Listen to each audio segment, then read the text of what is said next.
E a outra que eu ganhei do marido foi essa suculenta. Gente, eu vou tentar mostrar de pertinho pra vocês. Eu tô muito apaixonadinha nessa suculenta. Ela é muito fofinha. Ela solta esses pendões de dentro dela, é como se fossem as flores dela.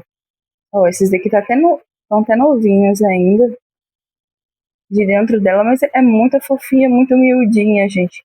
Muito delicada. E aí a moça lá na floricultura, onde eu comprei, ela me deu essa daqui, ó. Essa daqui. De presente.